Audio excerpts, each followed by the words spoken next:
This will be a demonstration of the relationship between a motor unit potential and muscle fibers and motor unit properties by using an EMG simulator. This is the cross-section of a muscle, and this is a longitudinal section with the motor end plates placed in the center in a motor end plate zone. The properties of a motor unit and its fibers can be optionally changed. Parameters such as number of muscle fibers, territory over which they are distributed, the firing rate, the firing threshold, muscle fiber diameter and its variability, and the jitter are parameters that can be changed. Now here the muscle fibers are distributed randomly in the left panel. A concentric needle electrode is inserted in the same way as in routine EMG. This electrode now is recording an action potential that is the sum of the individual single fiber action potentials from fibers within 2 millimeters of the recording tip, but fibers outside do not contribute significantly.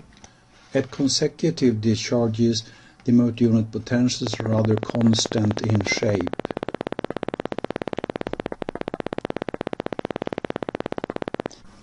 Now I'm going to show the electrical cross-section of a motor unit by means of the so-called scanning EMG. Normally we have a little motor connected to the electrode that retracts the electrode in 50 micron step after each discharge. This is not used in routine, but it's used to understand the topography of the motor unit. Here the electrode is pushed to the other side of the motor unit and we start the scanning, and in this simulator it goes very quickly, and you see here how the electrode is pulled and we obtain the signals from different places in the motor unit. In the right panel we see the individual motor unit potentials and how their shape varies from one side to the other in the same motor unit. And here is areas with other delays and other fiber action potential, and here it disappears. This is about 10 millimeters.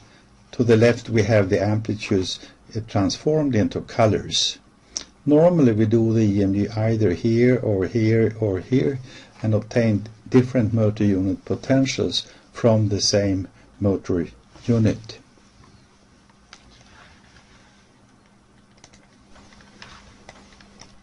When we add two motor units into the recording, we will obtain activity from all these three different motor units if they are above firing threshold. They are different in shape, but with constant electrode position, these motor unit potentials are individually constant. Thus, for a given recording position, different motor unit potential shape indicates different motor units, but when an electrode is moved, the motor unit shape cannot tell if the recording is obtained from the same or from a different motor unit. Now let's look at the recruitment. 3 motor units are given 5, 15 and 30% firing threshold. Here is with low firing rate, and it increases with slightly more activity, and then the next motor unit is starting with low frequency, and then the third one is coming in, and all 3 motor units are active. The one with the lowest threshold is going with the highest frequency. Now let's look at examples of pathology. First, collateral renovation. In this situation, the surviving motor unit incorporates denervated muscle fibers around, so-called collateral sprouting. In EMG, this is seen as increased amplitude and duration of the motor unit potentials, and in biopsy, it is seen as large grouping. Often the newly renovated muscle fibers show different degree of atrophy, which occurs during the time when the fibers are without its innervation. Since the conduction velocity in the muscle fibers is related to fiber diameter, we may see this variable atrophy as increased dispersion of the motor unit potential. This is best seen away from the end plate, where the effect of fiber diameter is much more pronounced than close to the end plate.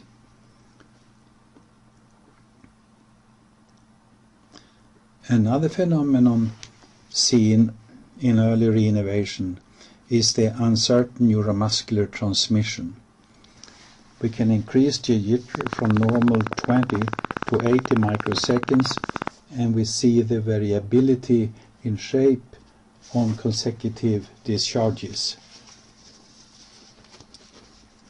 If the jitter is set to even higher value, say 110 microseconds, then the instability is much more pronounced and individual spike components are missing.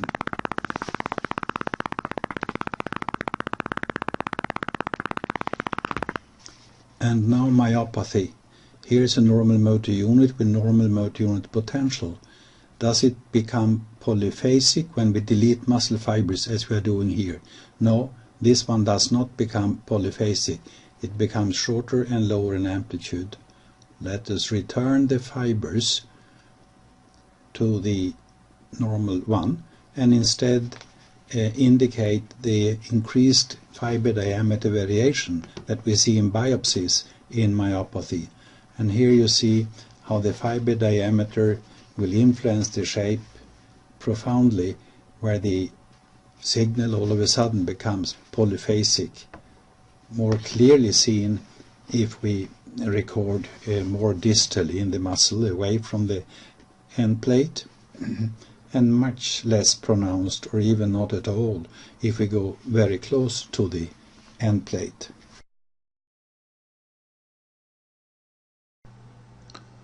We can also simulate macro EMG by inserting an electrode with a very large uptake area, and you see that the response that we obtain is not very sensitive to the position of the electrode, typical of macro EMG.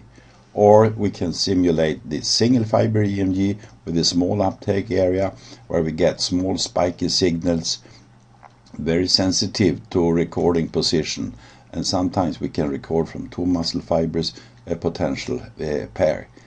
But this is not the topic of this video.